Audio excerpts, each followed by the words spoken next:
Only 3 humans have died in outer space. 3 cosmonauts aboard Soyuz 11 in 1971. Ascending beyond the Kármán line to conduct a research mission on Salyut 1 station.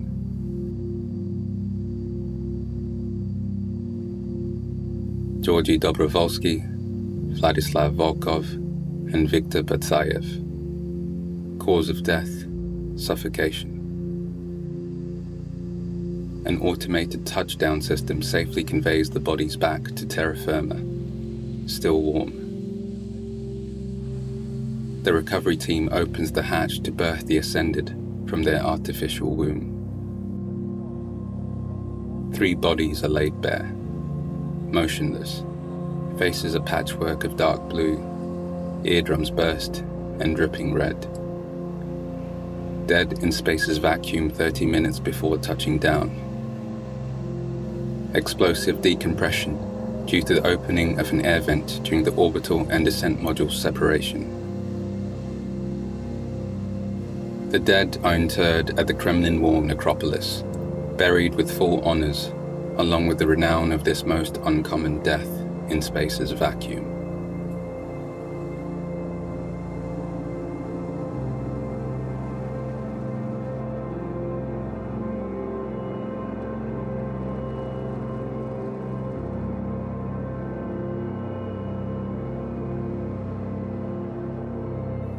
Death in outer space carries a twin significance.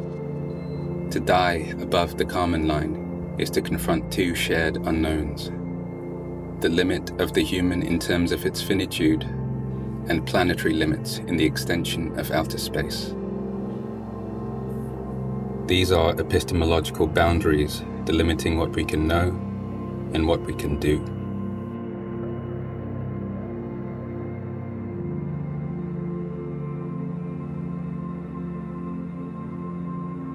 Soyuz 11 marks a decisive moment in the history of the human experiment. Death is now no longer at Earth's disposal. The boundary conditions of life and death are reconstituted. Space is a realm of idealism, a metaphoric, symbolic space of theological and cosmological projections. Modern and pre-modern cosmologies divide the perfect, heavenly firmament above from the crude, heavy earth below. The chosen few who ascend to the heavens are valorized as avatars of the nation-state or the vanguard of humanity. Their sacrifices take on the pathos of myth in death, fallen angels emboldened with the ICARUS ambition, cast back down to earth. Objects descended from the cosmos, bodies, images, meteorites, paraphernalia carried by cosmonauts, are imbued with a symbolic aura as they have been touched by heaven.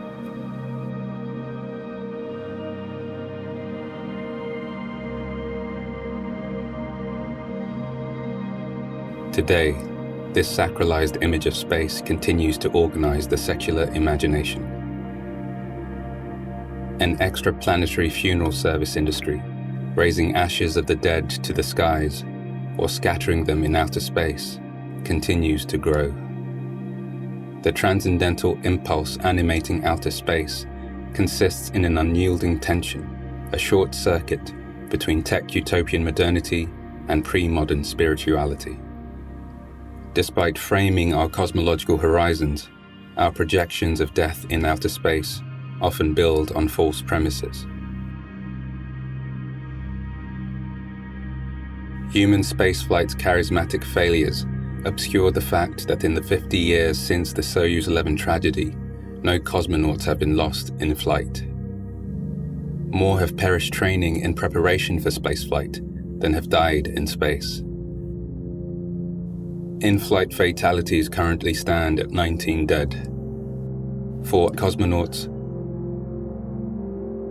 15 astronauts.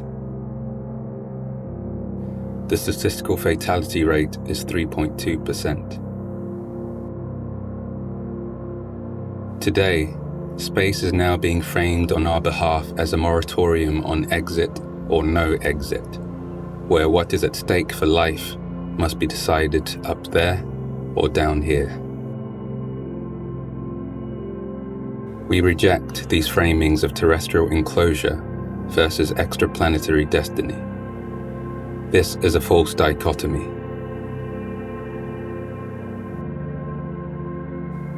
The real story of the cosmos is one of systemic interrelatedness, where the planetary and extraplanetary are contingent on each other.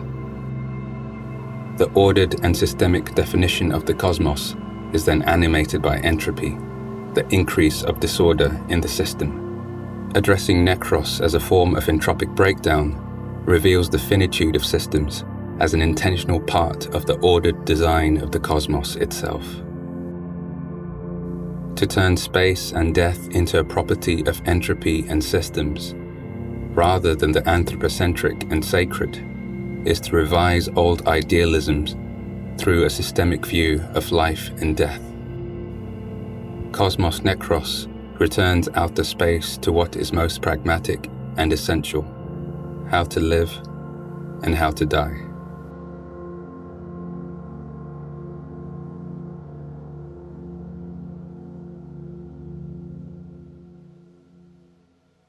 In extending the human's arena of influence into the cosmos, a keenness for new forms of necrosis emerges. In the depths of outer space, the moment systems fail, the environmental envelope of life itself collapses. When systems succeed, the body continually suffers, but now at tolerable levels. The advent of human spaceflight inaugurates new entropic tracks for humans, new speeds, causes, and means of dying, aging, and decaying. Entropy is the measure of disorder in an aging system, where death is the maximum of disorder. The entropic tracks of the organic system accelerate to their maximum, death, when thrust into extreme environments. Though Nekros presents new entropic tracks, still only 3 humans have died in outer space.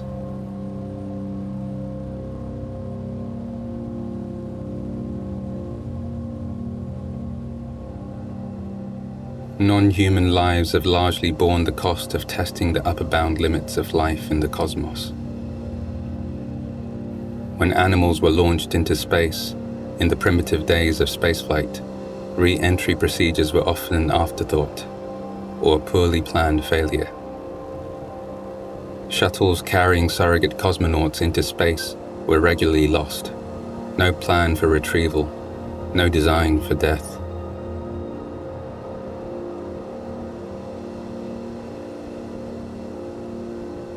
The death of the surrogate, like the death of the cosmonaut, must be systematically planned.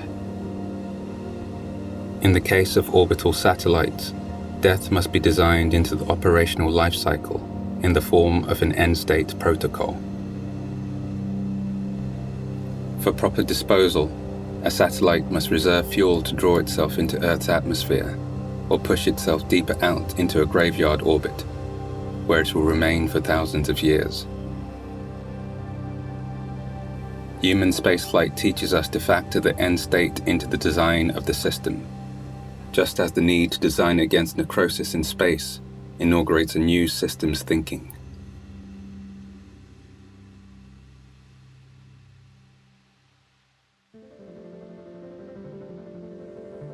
Survival in the cosmos depends on an intuition of systems and their co-management at different scales. Systematicity is a modern ordering schema that relates different parts and makes those interrelations sensible as systems both off and with other systems.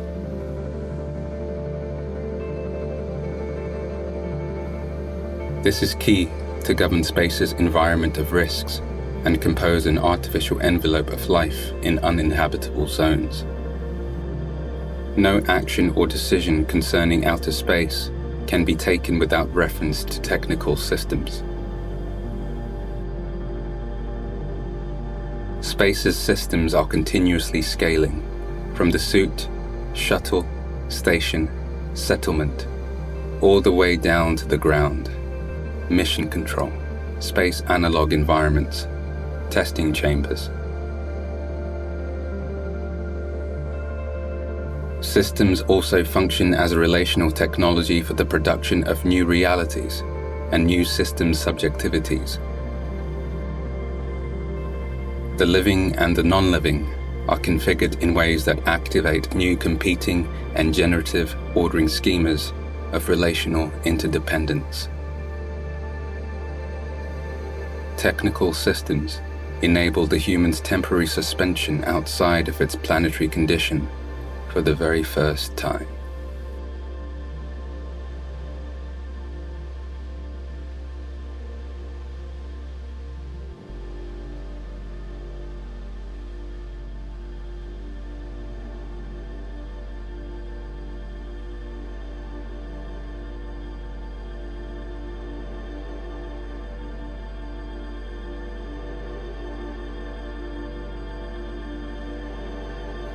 NASA engineers would go on to say, "Our great 20th century space adventure has become far more than a long journey to the planet.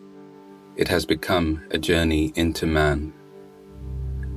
A journey into the human as figured in the image of the Vitruvian, the center from which the embodiment of cosmic order radiates waves of goodness outwards."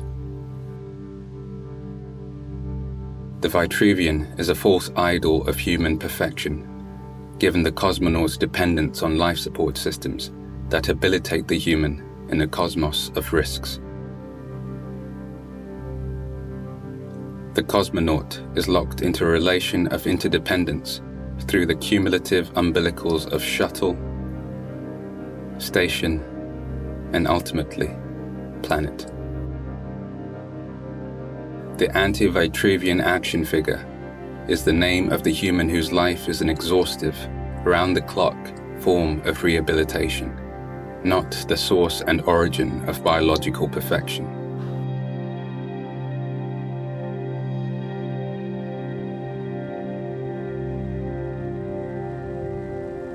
The latter half of the space race was characterized by the research and development of the totality of systems required to sustain life.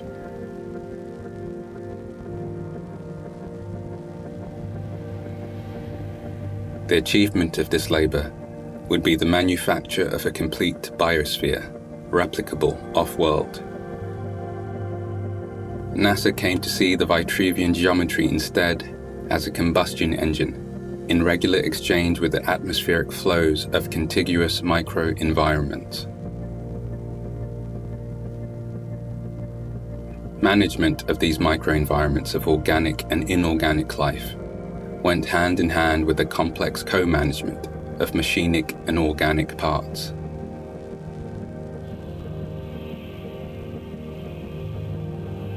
The threshold conditions within and between life and death move in partial steps, degrees of aliveness and deadness determined by the functioning of parts of the system of the organism and the systems that support the organism itself.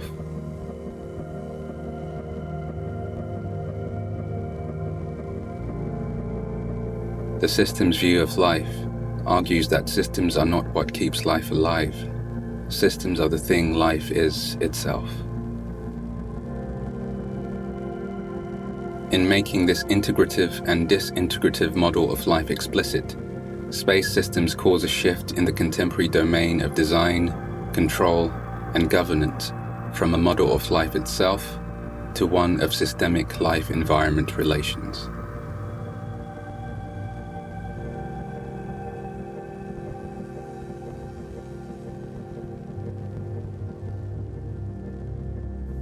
The need to create systemic life-environment relationships that can sustain us drives space exploration, yet we still remain largely blind to how life could otherwise be.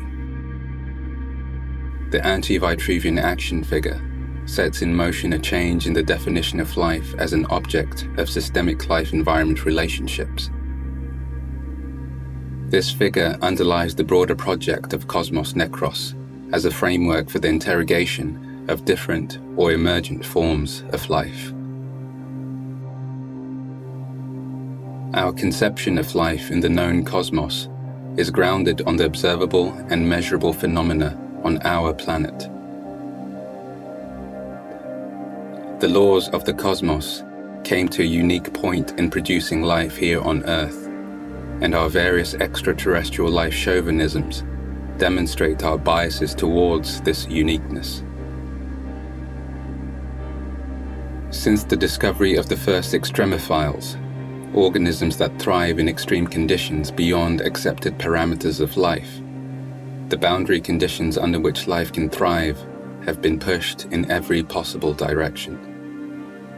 Their very emergence suggests that life could exist elsewhere in the cosmos, under vastly different systemic life-environment conditions beyond the terrestrial. The actual limits of life are yet to be adequately determined.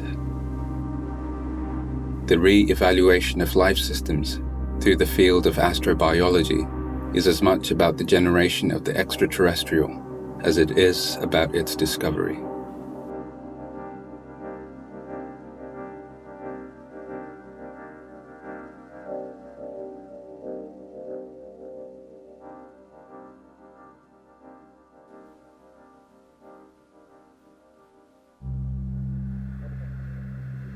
As the parameters within which life can thrive are continually redefined, sapient life is critically engaged in the labor of imagining a future in which it ceases to exist.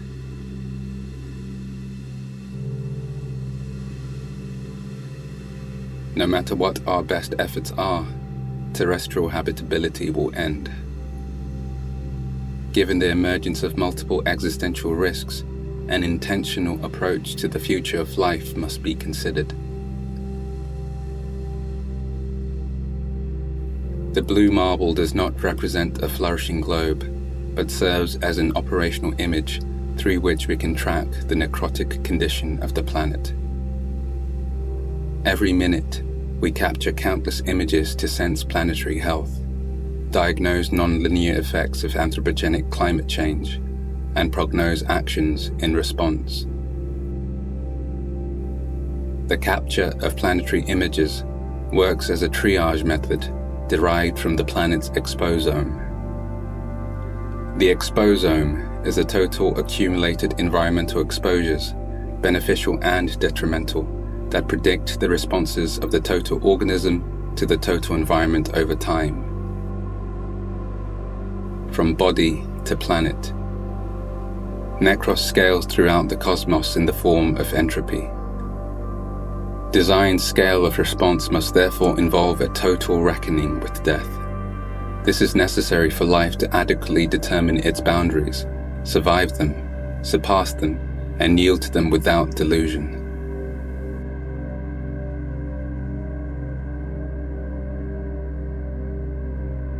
In exploring the thresholds of life and death, we discover the scaling gradient of planetary surface to orbit as a continuum, not a break.